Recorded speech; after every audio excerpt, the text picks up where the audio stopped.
last time you have seen the style attribute, then different formatting elements, then how to write or how to use the quotations, comments, colors. So inside colors you can have different color names, or you can use 140 standard color names, single or simple names to format the text or to give a proper background to your element. एखाद्या एलिमेंटला जर काही proper background द्यायचं असेल तर त्यावेळी तुम्ही colour वगैरे use करू शकता. मग कलर नेम पण यूज करू शकता, किंवा काय आहेत RGB हेग्स किंवा HSL फॉर्मॅटमधले कलर व्हॅल्यूजसुद्धा यूज करू शकता. How you can assign a colour to a text, और how you can have a background with different color. So you can use style attribute. So inside style attribute you may have property name as a color and value may be your color name. So how you can write or how you can use a property value, different type of property values for color property name. So you may have RGB color format, hex color format or HSL. आता RGB असेल तर RGB ला काय असणार आहे, RGB color values it consists of combination of color red, green, blue values. So these values range or it ranges from 0 to 250 pi. RGB value म्हणजे काय असणार, R means red, G for green and B for blue value. ह्या व्हॅल्यूचे जसं combination असेल त्यानुसार काय होणार आहे, कलर क्रिएट होते. समजा आता हा कलर आहे 255, 99, 71. यावेळी मी R 0 करतोय, ग्रीन पण 0 केला. First value is nothing but R. This is G green and this is blue value. हे पण 0ला नेलं तर कलर कुठला होतोय, ब्लॅक. व्हाईट कलर पाहिजे असेल तर कलर व्हॅल्यू काय असेल 255, 255, 255. कलर काय झाला, व्हाईट. डिफरंट कलर कॉम्बिनेशन तुम्ही क्रिएट करू शकता. कशा थ्रू, RGB यूज करून किंवा डायरेक्ट कलर नेम्स पण यूज करू शकता.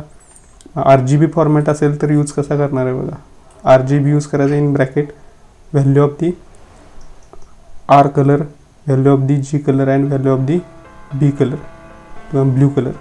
It ranges from 0 to maximum 255. Total 256 different values कलरसाठी यूज केले जातात. मग 0 टू 255 मध्ये कुठलीही व्हॅल्यू तुम्ही यूज करू शकता. किंवा हे जे कॉम्बिनेशन आहे ही लिंकसुद्धा तुम्हाला प्रोव्हाइड केलेलं आहे. याच्यामध्ये LMS जे आहे त्याच्यामध्ये यूजफुल लिंक्स आणि वेबसाईट दिले, त्याच्यामध्ये हे कलरसाठीच्या पेजचे लिंक्स तिथं इन्सर्ट केलेले आहे.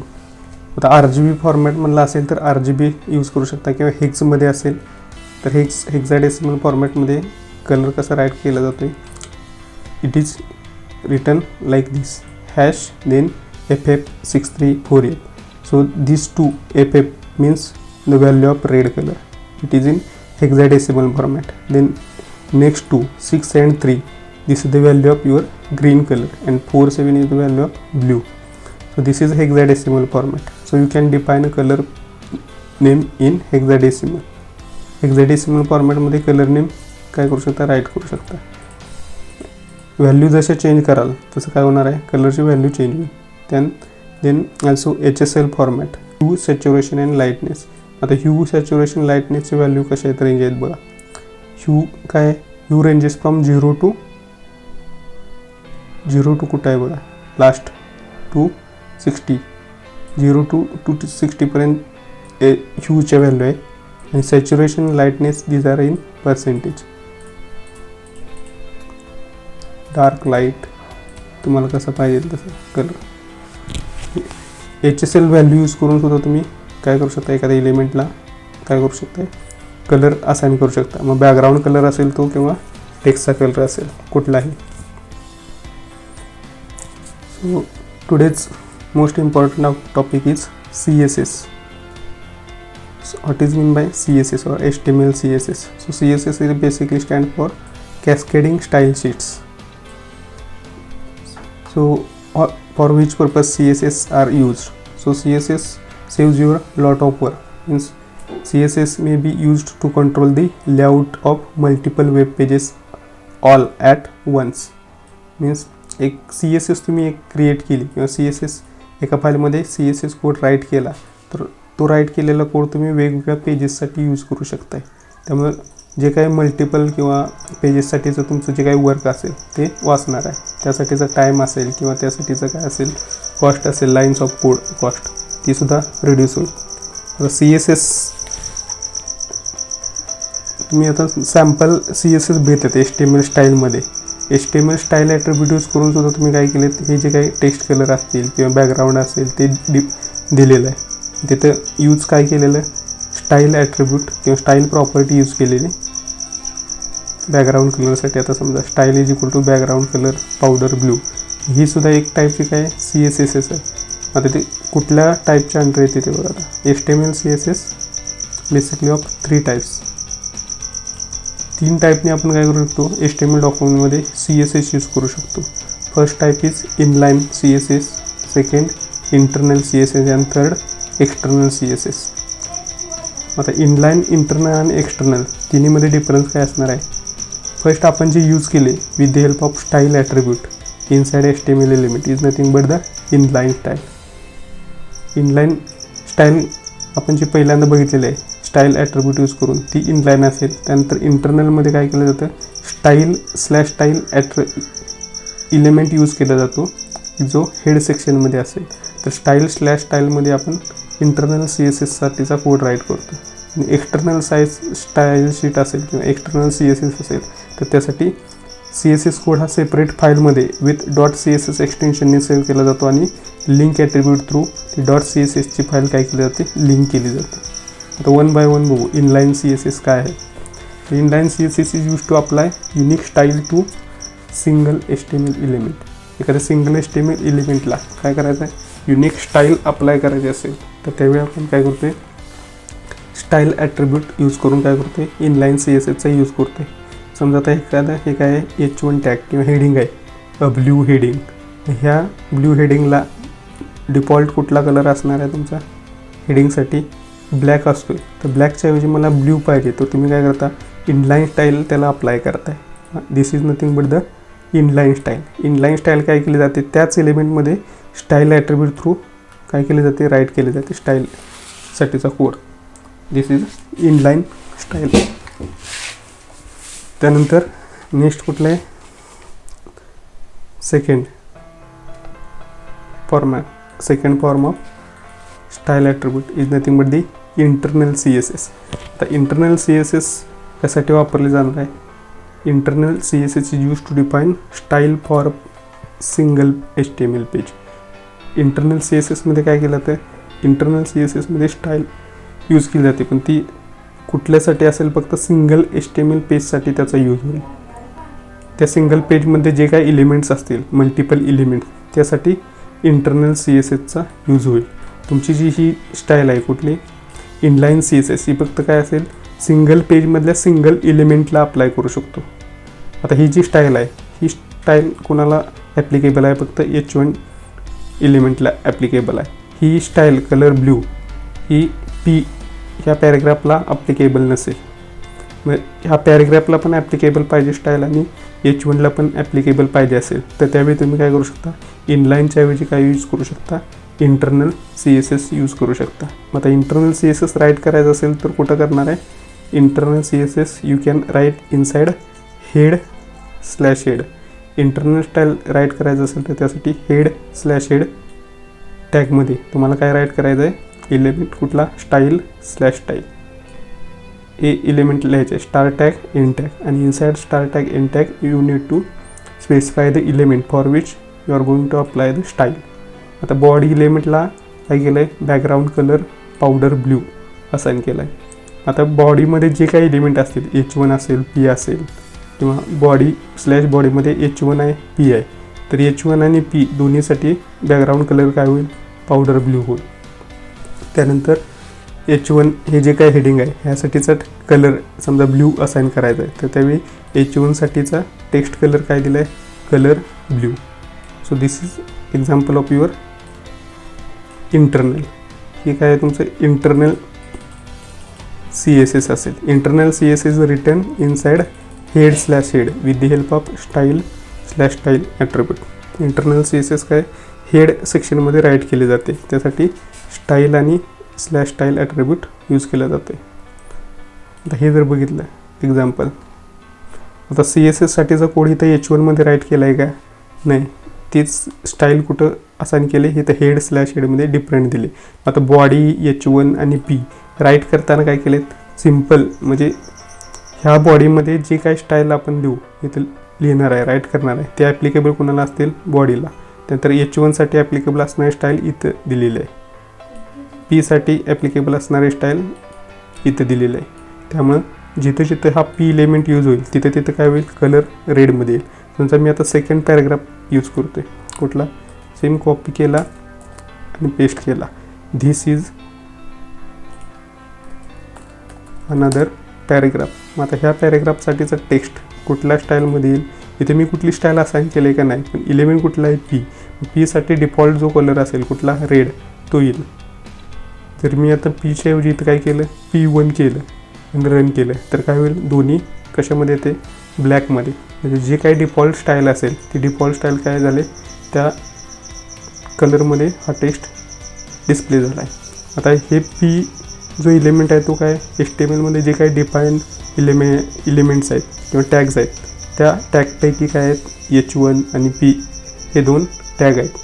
मग प्री डिफाईन टॅग असतील तर त्याला स्टाईल ॲट्रिब्यूट देताना काय करणार आहे, त्या एलिमेंटचं नाव, त्यानंतर opening curly bracket, closing curly bracket, then property name colon property value, same असणार आहे स्ट्रक्चर. आता P1च्या ऐवजी P करतो, काय केलं आहे, इथं जे काय आले Pला असाइन केलेली कलर रेड, तो रेडमध्ये कलर हे दोन पॅरेग्राफ्स आले. आता समजा इथं काय, मला रेडच्या ऐवजी सेकंड पॅरेग्राफ आहे हा, तो कशामध्ये पाहिजे, ब्ल्यूमध्ये पाहिजे. तर काय करायला लागेल, इथं ब्ल्यू केलं तर काय होईल, हा पण पॅरेग्राफ काय होणार आहे, इथं आता मी समजा रेडच्या ऐवजी ब्ल्यू केलं आणि रन केलं, काय होते, हा पण पॅरेग्राफ ब्ल्यूमध्ये आला किंवा टेक्स्ट, आणि हा पण पॅरेग्राफ टेक्स्ट कशामध्ये आला आहे, ब्ल्यूमध्ये आला. पण मला हा ब्ल्यूमध्ये नको आहे, कशामध्ये पाहिजे, हा रेडमध्येच पाहिजे. फर्स्ट आहे तो रेडमध्ये पाहिजे आणि सेकंड आहे तो ब्ल्यूमध्ये पाहिजे. तर काय करायला लागेल, मला इथं मला ॲडिशनली इनलाईन स्टाईल राईट करायला लागेल. त्यासाठी काय, ॲट्रिब्यूट काय लिहिला, style is equal to double quote colour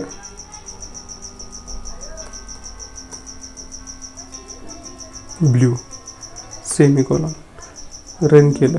तर काय होईल, ही जी स्टाईल इथं स्टाईल राईट केली त्यासाठीचा P एलिमेंट आहे. मग P एलिमेंटसाठीचा कलर कुठला आहे, रेड. तर फर्स्ट एलिमेंट P आहे, तर त्या P एलिमेंटला काय आला, रेड कलरमध्ये टेक्स्ट आला. त्यानंतरचा नेक्स्ट टेक्स्ट आहे तो काय, ब्ल्यू कलरमध्ये आला आहे. आता हा P एलिमेंट आहे, हा रेड कलर ओव्हरराईट कशाने झाला आहे, ह्या स्टाईलमुळं. हायेस्ट प्रायोरिटी कुठल्या CSSला असेल, this is internal CSS and this is inline CSS. Highest priority कशाला असाइन झाले, इनलाईन CSSला. जर तुम्ही काय करत असाल, इंटरनल CSS पण यूज करताय आणि इनलाईन CSS पण यूज करत असाल, तर हायेस्ट प्रायोरिटी कुणाला असेल, इनलाईनला. इनलाईन CSSमध्ये काय स्टाईल जी दिलेली असेल, राईट केली असेल, तर ती स्टाईल काय होईल, त्या एलिमेंटला अप्लाय होईल किंवा ॲप्लिकेबल असेल. जरी तुम्ही default style, internal style use करून जरी एखाद्या एलिमेंटची स्टाईल असाइन करत असाल वेगळी, तरीसुद्धा इनलाईनमध्ये जे दिलेलं असेल तेच बाय डिफॉल्ट काय होईल, त्या किंवा त्याला हायर प्रायोरिटी असेल. हे कुठलं आहे तुमचं, इंटरनल आणि इनलाईन. त्यानंतर एक्सटर्नल CSS. तर एक्सटर्नल CSSसाठी काय केलं जाते, external CSS is basically use for defining style for many HTML pages. Multiple HTML pages असतील तर त्यासाठी सिंगल स्टाईलसाठी स्टाईल शीट किंवा CSS कोड राईट केला जातो आणि तो एका सेपरेट फाईलमध्ये ठेवला जातो. आता त्यामध्ये तो किंवा ती CSS फाईल असेल ती लिंक करायला लागतील तुमच्या HTML डॉक्युमेंटसोबत. मग ते राईट कसं करणार आहे बघा. येतात आता हेड स्लॅश हेडमध्ये काय दिले, लिंक ॲट्रिब्यूट राईट केलं. Link relation is equal to style sheet href is equal to style dot CSS. So this is external CSS file. ही एक्सटर्नल CSS फाईल आहे. त्या फाईलमध्ये काय असणार आहे, स्टाईल रिलेटेड कोड आहे. आणि तो लिंक कशासोबत केला आहे, HTML डॉक्युमेंटसोबत. त्यामुळे हे जे काय आता H1 आणि P हा हेडिंग टॅग आहे आणि P पॅरेग्राफ असेल, तर ह्याच्यामध्ये जो काय टेक्स्ट असेल, हा टेक्स्ट आणि हा टेक्स्ट, ह्याला ॲप्लिकेबल स्टाईल कुठली होईल, हा CSS स्टाईल डॉट CSS मध्ये जे काय राईट केलं असेल ते ॲप्लिकेबल होईल. आता रन करताना रन करून बघा काय झालं आहे. इथं आता बॅकग्राऊंड कलर किंवा हेडिंगसाठीचा कलर ब्ल्यू किंवा हा जो पॅराग्राफ टेक्स्ट आहे दिस इज अ पॅरेग्राफ, मग त्यासाठीची स्टाईल इथे काय राईट केली का नाही, ती एका सेपरेट फाईलमध्ये ठेवली, कुठल्या स्टाईल डॉट CSS. आता हे कसं करणार आहे, समजा आता तुमचं हे पेज आहे, हा पेजचा कोड कॉपी केला, राईट करताना काय करायला लागेल तुम्हाला, तुम्ही आता जे काय हे केलेत HTML डेमोमध्ये फाईल्स तयार केलेत, तिथे मी काय करतो, एक न्यू फाईल तयार करतो. नोटपॅड ओपन केलं. आता नोटपॅडमध्ये न्यू फाईल तयार करणार आहे, कुठली की ज्याच्यामध्ये हा कोड असेल. फाईल सेव्ह केली. सेव्ह करताना कुठं करणार आहे, ॲपमध्येच तुमचं जे काय HTML डेमो फोल्डर असेल त्या डिरेक्टरीमध्ये फाईल नेम देताना काय दिलं, CSS demo dot HTML. Save करताना CSS demo dot HTML extension dot HTML, कारण HTML कोड आहे. सेव्ह केलं. आता CSS याच्यामध्ये कोड कुठला लिंक करायचा आपल्याला, स्टाईल डॉट CSS. आता आपल्याला एक अनादर file style dot CSS create करायला लागेल. मग काय केलं, फाईल न्यूमध्ये जाऊ शकता किंवा Ctrl+N प्रेस करा. त्यानंतर हे नोटपॅड प्लस आहे, याच्यामध्ये CSS साठीचा कोड राईट करायचा आहे. समजा आता काय आहे, H1 ॲट्रिब्यूट आहे. आता CSS साठीचा कोड कसा राईट करणार आहे, आता स्टाईलमध्ये जसं राईट केलं तर तसंच बॉडी P हे कलर काय करतो मी कॉपी करतो आणि कुठं पेस्ट करणार आहे, हे सेपरेट फाईलमध्ये. याच्यामध्ये काय लिहिले, body background colour powder blue, H1 heading त्यासाठी कलर ब्ल्यू आणि P साठी कलर रेड. ही फाईल सेव्ह करताना कुठं करणार, HTML डेमोमध्येच. आता CSS फाईल आहे किंवा कॅस्केडिंग स्टाईल शीट फाईल आहे, तर सेव्ह करताना कुठं करायचा, CSS फोल्डरमध्ये.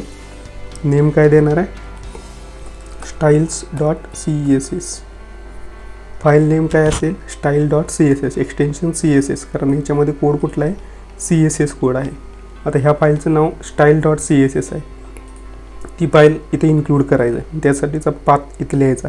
ही फाईल कुठं आहे, स्टाईल डॉट CSS.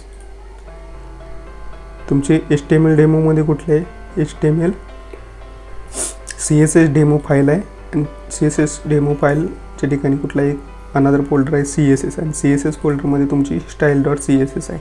आता ही कॅस्केडिंग स्टाईल शीट डॉक्युमेंट आहे, त्यामुळं माऊस ओव्हर केला काय येते, file type cascading style sheet document. आता हे जे फाईल्स आहेत त्या कशा आहेत, क्रोम HTML डॉक्युमेंट किंवा डॉट HTML एक्सटेन्शननी सेव्ह केलेलं फाईल आहे. त्याचं एक्सटेन्शन काय आहे, डॉट HTML आहे, त्यामुळे टाईप काय येतो, क्रोम HTML डॉक्युमेंट. आता हा जो कोड आहे कुठला, CSS demo dot HTML code, त्याच्यामध्ये पाथ काय करायला लागणार आहे, फाईल CSS फोल्डरमध्ये. त्यामुळं राईट करताना काय करणार, CSS slash style dot CSS save करा. आता रन करायचे. रन कशी करणार, रन करताना काय करणार, ब्राउझर ओपन करा. फाईल कुठली आहे, HTML हे CSS demo dot HTML, right click, open with Google Chrome. Background colour आला आहे, हेडिंग ब्ल्यूमध्ये आलं आहे आणि काय आलं आहे, टेक्स्ट पॅराग्राफ टेक्स्ट आहे तो रेड कलरमध्ये आहे. आता ह्याचा व्ह्यू सोर्स पेज सोर्स बघितला तर काय दिसते, हा फक्त HTML कोड दिसते. त्यानंतर ही स्टाईल शीट आहे, या स्टाईल शीटचा कोड बघायचा असेल तर इथं क्लिक केला तरी तुम्हाला स्टाईल शीटचा कोड दिसतो. इथं क्लिक केलं तरी ही फाईल कुठं आहे, CSS फोल्डरमध्ये, त्यामुळं हे लिहिलं आहे. इथं जर काय केलं आहे, चेंज केलं, CSSच्या ऐवजी काय केलं, CSS1 केलं आणि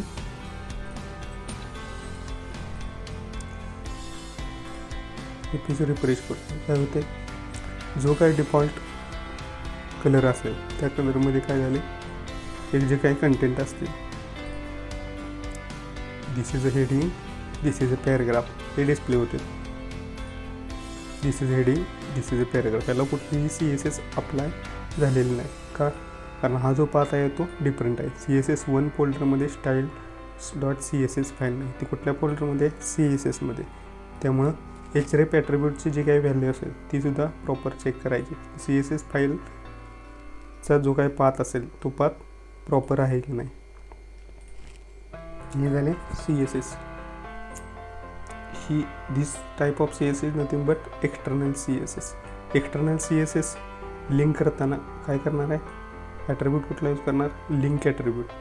you have to specify the link attribute with relation is equal to style sheet and href is equal to path of the CSS file. So link attribute is written inside head/head. link attribute कुठं असेल, head/head मध्येच असेल, इथे दिलं आहे. आता CSS तुम्ही काय करू शकता, वेगवेगळे फॉन्ट्स असतील, कलर्स असतील किंवा फॉन्ट फॅमिली असेल, फॉन्टची साईज असेल ती इन्क्रीज डिक्रीज करू शकता. आता ॲडव्हान्टेजेस किंवा डिसॲडव्हान्टेजेस काय असतील इंटरनल CSS, एक्सटर्नल CSS किंवा इनलाईन CSS. तर आता समजा काय ही सिंगल CSSसाठीचा कोड ह्या फाईलमध्ये आहे. ही फाईल काय करू शकतो, मल्टिपल पेजेसमध्ये यूज करू शकता. म्हणजे समजा आता ही फाईल कुठली आहे, CSS demo.html ह्या फाईलमध्ये यूज केली. हा सेम CSS फाईलचा कोड मी काय करतो आहे, दुसरं जे पेज आहे कुठलं, आता sample.html फाईल आहे, पेज आहे, ओपन विथ गुगल क्रोम केलं. काय होतं आहे, this is a heading, this is a paragraph. आता ह्याला कुठली स्टाईल ॲप्लिकेबल आहे का, नाही, sample.html.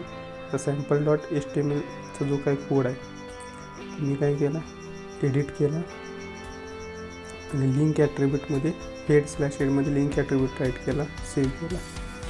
तर रन केलं तर काय होईल, ह्याला जे असेल स्टाईल ती असाईन होईल. बॅकग्राऊंड कलर आला, त्यानंतर हेडिंगचा कलर चेंज झाला, पॅराग्राफसाठीचा पण काय झाला, कलर चेंज झाला. त्यामुळं एका ठिकाणी CSS फाईलमध्ये तुम्ही काय केलं, कोड राईट केला की तो राईट केलेला कोड तुम्ही मल्टिपल पेजेसमध्ये यूज करू शकता. This is the advantages of your external CSS. External CSSसाठीची लिंक ॲट्रिब्यूट थ्रू काय केलेला आपण हा एक्सटर्नल CSS यूज केलेला आहे. प्रत्येकाचे काय आहेत, ॲडव्हान्टेजेस आहेत, डिसॲडव्हान्टेज आहेत. एका सेम पेजमध्ये पाहिजे असेल तर तुम्ही काय करणार आहे, इंटरनल CSS यूज करू शकता. सेम पेजमध्ये पाहिजे असेल तर स्टाईल ॲट्रिब्यूटमध्ये येत असतं. स्टाईलमध्ये पर्टिक्युलर एलिमेंटला पाहिजे तर त्यावेळी काय करणार आहे, पर्टिक्युलर एखाद्या एलिमेंटला CSS अप्लाय करायचा आहे त्यावेळी इनलाईन CSS यूज करू शकता. नंतर आणखीन CSS किंवा कुठले इम्पॉर्टंट प्रॉपर्टीज दिलेत, कुठले बॉर्डर प्रॉपर्टी, ही सुद्धा इम्पॉर्टंट आहे. तर बॉर्डर डिफाईन करताना कशी करणार आहे, तर हा पॅराग्राफ एलिमेंट आहे. तर पॅराग्राफला काय करायचं, 2 pixel solid powder blue CSS property assign केले. रन केलं इथे दिसेल काय केले, 2 pixel solid powder blue. 2 pixel काय थिकनेस असेल, त्यानंतर सॉलिड काय जे काय बॉर्डर आहे त्याची स्टाईल सॉलिड आहे आणि पावडर ब्ल्यू कलरची this is a colour name. Third जे काय नेम असेल इनसाइड प्रॉपर्टी व्हॅल्यू, फर्स्ट आहे ती thickness, second style of the border and third is the colour of the border. तर हे काय स्टाईलमध्ये लिहिले, कुठल्या एलिमेंटला, P एलिमेंटला. त्यामुळे P/P मध्ये जेवढे काय तुमचे कंटेंट असेल त्या सगळ्याला हे ॲप्लिकेबल होईल. 2 पिक्सेल सॉलिड पावडर ब्ल्यू. इथं जर काय केलं, समजा तर दुसरा एखादा एलिमेंट लिहिलं, Pच्या ऐवजी काय करा, H2ला काय करणार आहे, 4 पिक्सेल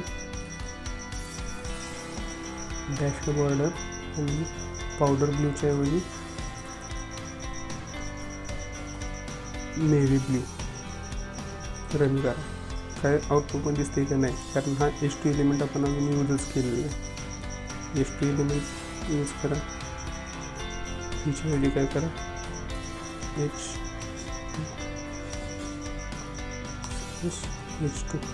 आता H2 साठी जी स्टाईल आहे ही ती ॲप्लिकेबल होईल कुठल्या, H2 एलिमेंट. रन केलं तर काय होईल, दिस इज अ पॅरेग्राफ. आता इथं बॉर्डर येते का, काय बॉर्डर का आलेलं नाही बघा, काय आलं, नेव्ही ब्ल्यूमध्ये दिसलं. जे काय हेडिंग आहे ती H1, तर H1मध्ये ही कलरची व्हॅल्यूमध्ये मिस्टेक होते, तो कलर एक्झिस्टिंग नव्हता, त्यामुळे काय एरर मगाशी तिथे बॉर्डर वगैरे दिसत नव्हती. मग आता जिथं जिथे H1 यूज केले, H1 तर तिथं सगळ्याला काय झालं, स्टाईल वेगवेगळे आले, त्यातले बाकीचे हे एलिमेंट, हे मेन हेडिंग, हे बाकीचे सब हेडिंग. अशा टाईपने तुम्ही काय करू शकता, CSS यूज करून इनलाईन वापरा, इंटरनल किंवा एक्सटर्नल CSS करून काय करू शकता, एलिमेंटला वेगवेगळी लुक देऊ शकता. समजा आता ह्या हेडिंगचा काय बॅकग्राऊंड कलर वेगळा ठेवायचा, तर काय करणार, हा एलिमेंट कुठला आहे, H1, तर बॅकग्राऊंड कलर तुम्ही द्या, बॅकग्राऊंड कलर मग पावडर ब्लू, बॅकग्राऊंड कलर हा यूज करा पाहिजे, powder blue semi colour. Run केलं पाहिजे, बॅकग्राऊंड कलर आला. आता हे डॉटेड आहे, त्याच्यावरती मला काय 1 पिक्सेल सॉलिड ब्लू यूज करायचं, तर 1 पिक्सेल सॉलिड ब्लू झालं. त्यानंतर मला इथून काय करायचं आहे, थोडंसं डिस्टन्स ठेवायचं त्या हेडिंगमध्ये, हे जे काही 2 हेडिंग आहेत त्याच्यामध्ये हा टेक्स्ट आहे, थोडीशी स्पेस सोडून आला पाहिजे. मग त्यासाठी ॲट्रिब्यूट कुठला आहे, CSS padding property. So CSS padding property defines padding or space between the text and the border. Text आणि बॉर्डरमध्ये काय तुम्ही पॅडिंग किंवा स्पेस देऊ शकता. आता ही जी पॅडिंगची प्रॉपर्टी ती यूज करा. आणि इफेक्ट काय होते बघा इथं, बॅकग्राऊंड कलर H1 एलिमेंटसाठीच पॅडिंग काय दिली 30 पिक्सेल. रन केलं यायला इथून 30 वरून 30, लेफ्ट 30, टॉप 30, राईट 30 आणि बॉटम 30. 30च्या ऐवजी 20 केलं पाहिजे रन. नंतर हा जो पॅरेग्राफ एलिमेंट आहे, पॅरेग्राफला सुद्धा आपल्याला काय करायचं आहे, म्हणजे पॅडिंग अप्लाय करायचं. तर काय करणार, पॅरेग्राफसाठीचा P एलिमेंट आहे, तर P एलिमेंटला पॅडिंग काय करेल 10 पिक्सेल दिला.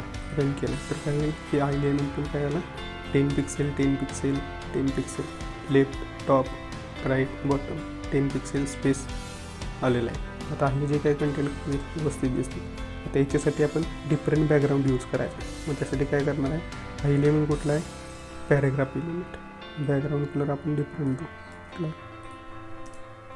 दुसरा बॅकग्राऊंड कलर पावडर ब्ल्यूच्या ऐवजी आता जे काही कलर्स असतील ते कलर बघा कुठले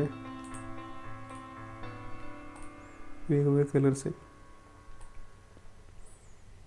समजा आता टोमॅटो, याच्यासाठी टोमॅटो B1 साठी पावडर ब्ल्यूच्या ऐवजी बॅकग्राऊंड कलर टोमॅटो. रन करा, काय रन केलं नाही दिसतं. नंतर हा जो टेक्स्ट आहे मला व्हाईट पाहिजे, काय करणार, प्रॉपर्टी कुठली देणार आहे, पॅरेग्राफ P साठीचा text colour, property name colour white semicolon. Run this is paragraph, this is paragraph, हा टेक्स्ट आहे. अशा पद्धतीने काय करू शकता, CSS यूज करून काय करू शकता, जे काही एलिमेंट्स आहेत त्या एलिमेंट्सला काय करू शकता, स्टाईल असाइन करू शकता, डिफरंट फॉन्ट देऊ शकताय, डिफरंट कलर देऊ शकताय, किंवा पॅडिंग मार्जिन देऊ शकता. मार्जिन ॲट्रिब्यूट करा, मार्जिन ॲट्रिब्यूट काय करतोय, defines margin or space outside the border. बॉर्डरच्या आउटसाईडला मार्जिन ॲट्रिब्यूट यूज केला जाईल. मग आता समजा इथं मार्जिन एखाद्या एलिमेंटला देऊन काय होतं, आता हे पॅरेग्राफ P एलिमेंट, हे जे पॅरेग्राफ आहे त्याच्यासाठी मार्जिन आपण सोडू, काय मार्जिन ॲट्रिब्यूट 50 पिक्सेल. रन केलं काय होते, इकडून 50 इकडून 50 इकडून 50 आलं, हे आतमध्ये गेलं. पहिल्यांदा कसं होतं, रन केलं एलिमेंट कसं आहे,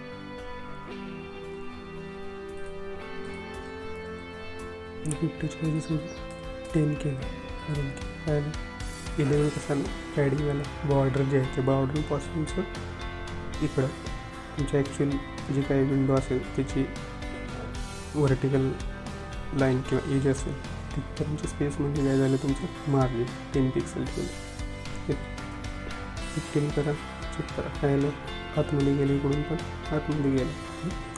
तर आता हे जे काही हेडिंग आहे मला सेंटरला पाहिजे किंवा हे बॉटमचं पण आहे सेंटरला पाहिजे, तर काय करणार आहे, आता इथं पण मला सेंटरला लिहायला लागेल किंवा इथं पण. मग आता तिथं मी काय करतो आहे, हे फक्त सेंटरला पाहिजे, हे लेफ्टलाच बस किंवा हे राईटला पाहिजे. तर हे सेंटरला पाहिजे असेल तर काय करणार आहे, मी समजा इथे प्रॉपर्टी दिली कुठली, text align centre, text align center run केलं. काय होते, पी मधला टेक्स्ट गेला सेंटरला आला. मला पाहिजे कुठला टेक्स्ट, हा. ही प्रॉपर्टी कशाला पाहिजे, H1 हेडिंगला.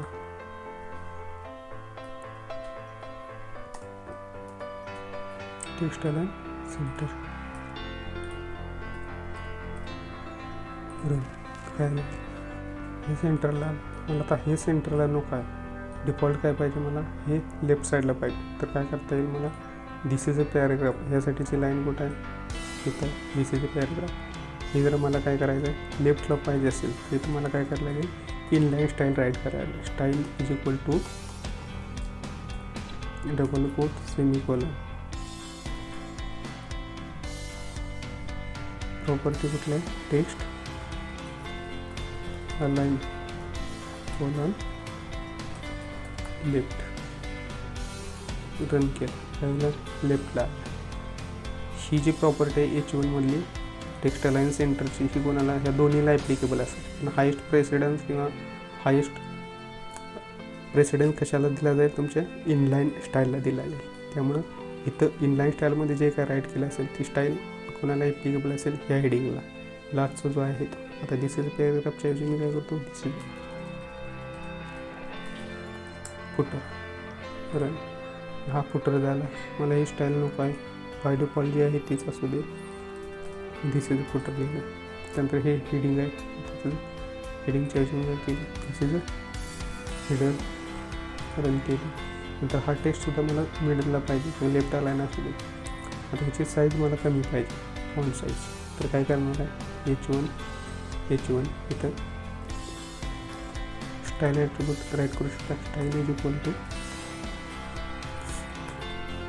फॉन्ट साईज किती, -200 पर्सेंटेज स्मॉल होते का, नाही. पिक्सेलमध्ये देऊन बघा, फॉन्ट साईज H1 100 प्लसमध्ये देऊन बघा, रन करा. काय होते, स्मॉलमध्ये आले 100%.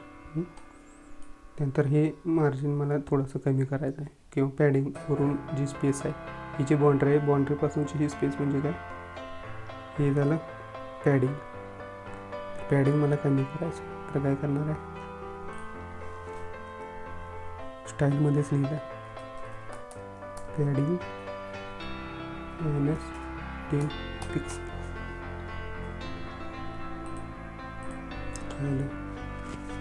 आले का, नाही ॲप्लिकेबल झालं नाही.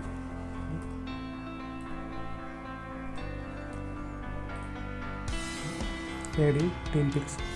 आता ही जी ॲडिशनल स्पेस येत होती ती काय झाली, रिमूव्ह करा. मी इथं जी काय पॅडिंगची स्टाईल लिहिली 10 पिक्सल, तर लेफ्ट टॉप बॉटम राईट हे आले. 10च्या ऐवजी मला 5 पाहिजे तर फुटर आहे म्हणून 5 पिक्सल पण देऊ शकतो. This is a footer, this is a header. आता हा फुटर आहे, फुटर मला वेगळ्या कलरमध्ये पाहिजे, तर त्यासाठी स्टाईल काय करू शकता, दुसरं देऊ शकता. काय, बॅकग्राऊंड कलर कोलन. तर बॅकग्राऊंड कलर काय, ब्लॅक. बॅकग्राऊंड कलर ब्लॅक दिला. काय कलर कशामध्ये आला, ब्लॅकमध्ये. पण हा जो काय टेक्स्ट आहे तो टेक्स्ट विजिबल होत नाही, त्यासाठी ह्या टेक्स्टला परत कलर प्रॉपर्टी दिली. हा टेक्स्ट कशामध्ये पाहिजे, व्हाईटमध्ये. आता इथं काय पाहिजे, कलर प्रॉपर्टी कलर व्हाईट रंगीत दिस इज फुटर. अशा टाईपने काय करू शकता, CSS यूज करून तुम्ही काय करू शकता, तुमचे जे काही इलिमेंट आहेत ते इलिमेंट त्याला प्रॉपर लुक देऊ शकता. म्हणजे font size, colour, background colour, padding, margin किंवा बॉर्डर्स आहेत. आता हे बॉर्डर आहेत, मला राऊंडेड पाहिजे समजा, तर काय करणार आहे, प्रॉपर्टी कुठली सांगितलेली H1साठी बॉर्डर रेडियस कोरा. समजा तुम्ही 10 पिक्सेल दिली तर काय होतं आहे, कॉर्नरला 10 पिक्सेलची बॉर्डर आहे. हे जर 50 पिक्सेल केलं तर काय होणार आहे, तुमचं हेडिंग असेल ते कसं राऊंडेड कॉर्नरमध्ये येते 50 पिक्सेलला. हे व्हॅल्यू तुम्ही चेंज करून बघितलं तरी चालते. 20 करते काय होते, थोडंसं हे राऊंडेड कॉर्नरमध्ये H1ला. हे दोन्हीला ॲप्लिकेबल झालं, याला पण झालं आहे, याला पण झालं आहे. नंतर हा पण टेक्स्ट मला काय करायचं आहे, इथं पण राऊंडेड कॉर्नर पाहिजे. तर बॉर्डर रेडियस मी काय करतो, इथं सुद्धा P एलिमेंटमध्ये ॲड केली आणि इथं 10 पिक्सेल केली. तर हे पण कॉर्नर काय आली, राऊंडेड कॉर्नरमध्ये आली.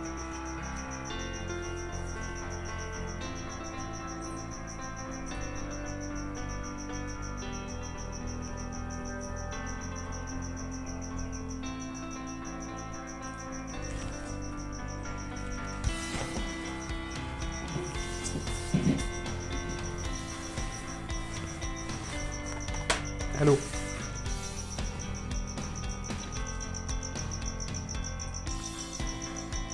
ते परवाची असाइनमेंट जी दिलेली किंवा व्हिडिओ होता नाही परवा झालेला, काय म्हणजे मागचं लेक्चर लास्ट, त्याचं सॉल्व केल्यात का असाइनमेंट?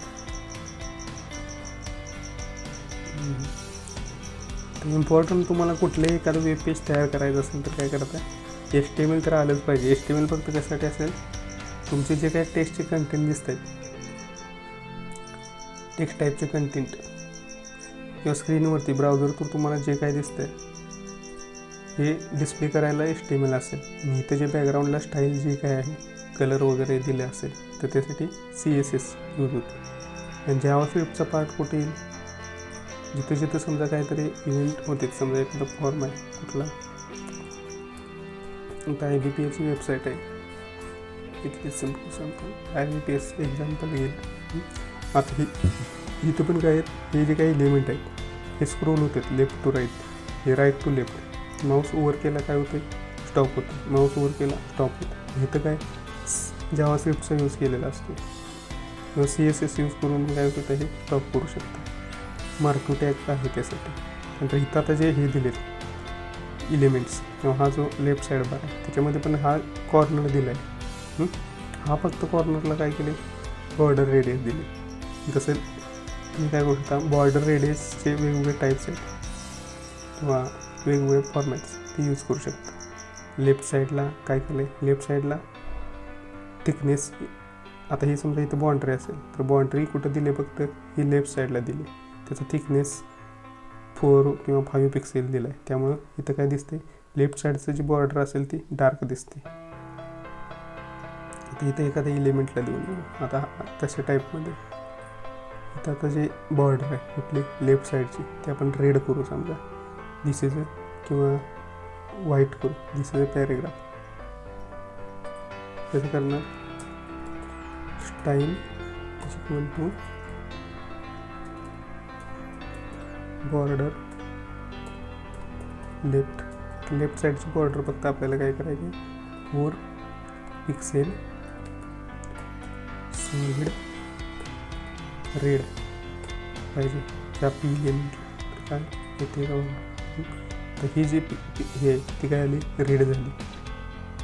4 पिक्सेल सॉलिड 10 पिक्सेल मग दिसली, इथे दिसते का रेडच्या ऐवजी दुसरा कलर दिला. इथे बॅकग्राऊंड, पेजला बॅकग्राऊंड पहिल्यांदा द्या पाहिजे, कसं देणार, इथं बॉडी येऊ शकता, BODY body,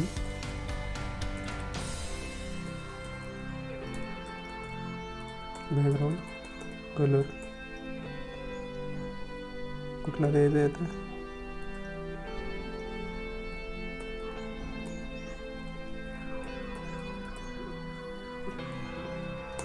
green green colour green कलरमध्ये आता इथं दिसते बघा हे व्हाईट ही स्ट्रिप दिसते का. आता इथं कॉर्नरला हे नाही. आता हे मला अजून थोडंसं पाहिजे तर थिकनेस काय करायला लागेल वाढवायला लागेल लेफ्ट साईडचं थोडं. आता पॅरेग्राफ ही बॉर्डर लेफ्ट टेनच्याऐवजी काय केलं 20 पिक्सेल सॉरी काय होते थिकनेस वाढलं. नंतर याला पण देऊ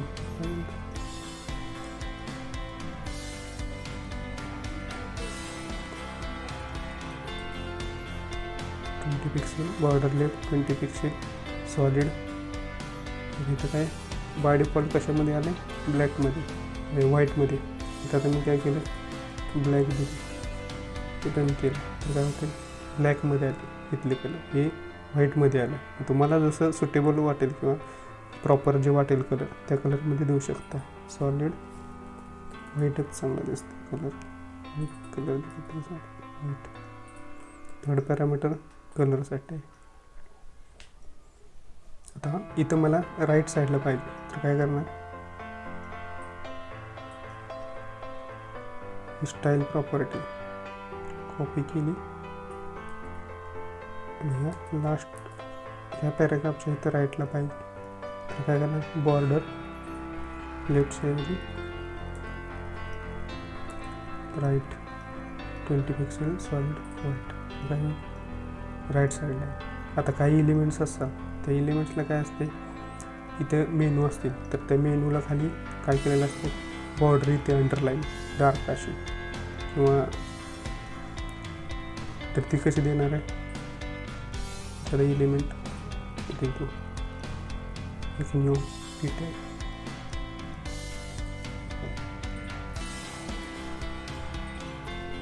आता ह्या एलिमेंटला ही बॉर्डर मला काय पाहिजे डार्क रेडमध्ये पाहिजे तर काय करणार आहे border bottom 20 pixel solid red run केली काय आलं ही सॉलिड रेडमध्ये आली. 20 पिक्सेल एवढी विड्थ नको आहे काय करणार 5 पिक्सेल सफिशियंट. आता हा एलिमेंट इथे दिसते बॉर्डर कशी आले रेड कलरमध्ये. आता रेड दिसत नसेल तर दुसरा वापरा आपला ब्लॅक ब्लॅक दिसतो. आता अशा टाईपने काय करू शकतो तुम्ही जे काही एलिमेंट्स आहेत त्याला प्रॉपर वेगवेगळ्या लूक किंवा डिझाईन असाइन करू शकता लेआउटसाठी. किंवा पहिला जो तुमचा दिसत होता पेज तो नॉर्मल विदाऊट काय होत होता विदाऊट स्टाईल किंवा विदाऊट CSS होतं. ते जर स्टाईल असाइन केले काय होते लुक पण चेंज होते आणि जे कंटेंट आहेत डिस्प्ले झालेले ते पण चांगले दिसते. कुठलीही वेबसाईट एखादी बघा तुमच्या आता UPSCची वगैरे ओपन केली तर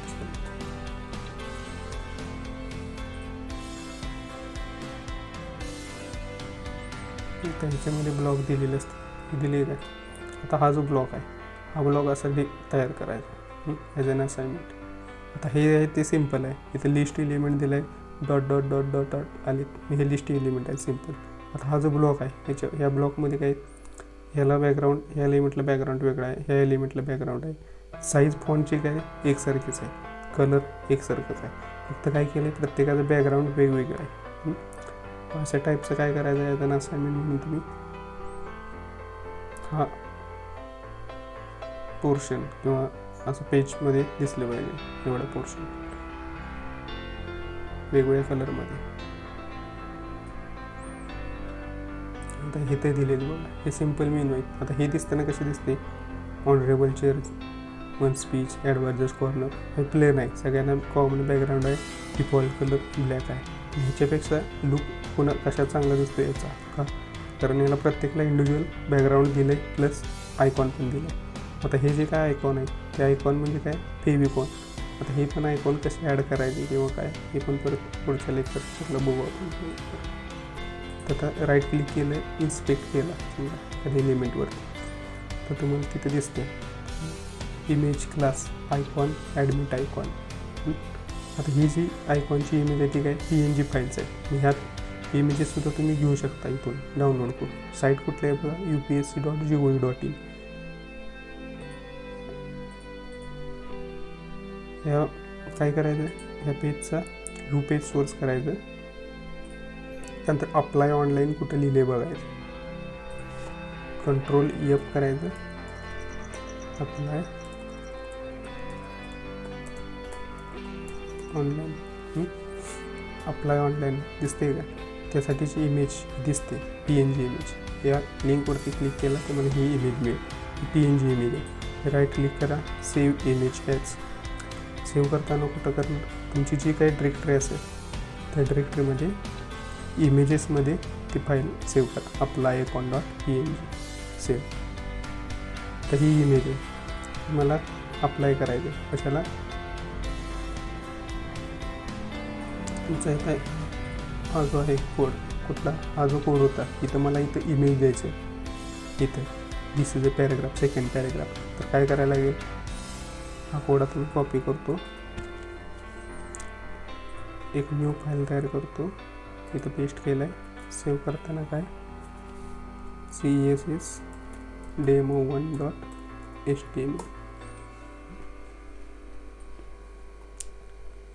काय करायला लागेल, ही फाईल यावेळी मी रन करतो.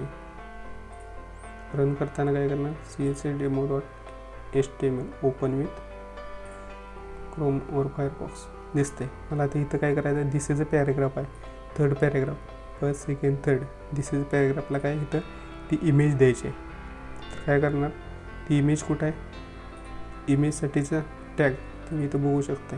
इमेजचा टॅग, इमेजसाठीचा टॅग दिलं आहे बघा, इमेज SRC = imggirl.jpg आणि अल्टरनेट टेक्स्ट. इमेजसाठीचा कोड कॉपी केला. यूज कुठं करणार आहे, तिसरा पॅरेग्राफ कुठला आहे, फर्स्ट सेकंड थर्ड.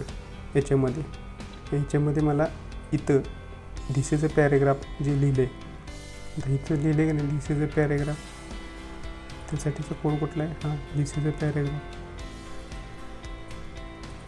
इथं इमेज टॅग इन्क्लूड केला, IMG SRC = त्या इमेजचं नाव आणि अल्टरनेट टेक्स्ट. आता अल्टरनेट टेक्स्ट काय आहे, समजा sample image with alternate text.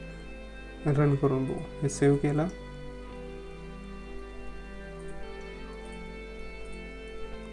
Refresh केला, काय येते, इमेज आलेलं नाही का, इथं क्रॉस येते, आलेलं आहे सॅम्पल इमेज, तो डिस्प्ले झाला. कारण त्या इमेजचं पाथ आपण प्रॉपर राईट केलेलं नाही. ती PNG इमेज कुठल्या फोल्डरमध्ये आहे, इमेजेसमध्ये अप्लाय icon.png नावाची इमेज आहे. मग हे नाव पाहिजे तर कॉपी करा आणि इथं देताना काय करा, इमेज SRC, इथं SRC ॲट्रिब्यूट आहे, hrefच्या ऐवजी SRC इमेज असेल तर काय करणार आहे, फोल्डर कुठला आहे, इमेजेस / इमेजचं नाव काय आहे, अप्लाय icon.png सेव्ह. तर हे पेज रिफ्रेश केलं, काय हा आयकॉन दिसला, दिस इज अ पॅरेग्राफ. तर हा कंटेंट बाय डिफॉल्ट कुठे येतो बघा, बॉटमला अलाइन झाला आहे. इथे मिडलला पाहिजे असेल तरी सुद्धा मिडलला करू शकता, आणि त्यासाठी तुम्हाला परत CSS राईट करायला लागेल. असे आयकॉन्स तुम्ही वेगवेगळ्या देऊ शकता, असाइन करू शकता. तुमच्या आता UPSCची जी साईट आहे, त्या UPSCच्या साईटमधले काय करायचं, तुम्हाला हा जो साईड बार आहे, हा साईड बार तयार करायचा. ह्या ज्या इमेज आहेत तुम्हाला ह्या इमेजेस मिळतीलच. तिथं राईट क्लिक केलं, इन्स्पेक्ट केला किंवा व्ह्यू पेज सोर्समधून एक्झामिनेशन सर्च करायचं. इथं येतेच बघा, save image as. Direct right click केलं तर ह्या इमेजवर राईट क्लिक केलं, सेव्ह इमेज ॲज. इथे कुठली, recruitment@.png. तुमचं जे काय असेल फोल्डर असेल त्या फोल्डरमध्ये जावा, HTML डेमोमध्ये. त्यानंतर इमेजेस नावाचं फोल्डर नसेल तर क्रिएट करा आणि त्याच्यामध्ये ती फाईल PNG सेव्ह करा. सेव्ह ह्या ज्या PNG फाईल्स आहेत, अप्लाय PNG, त्यानंतर recruitment@.png ह्या फाईल्स त्या यूज करायच्या.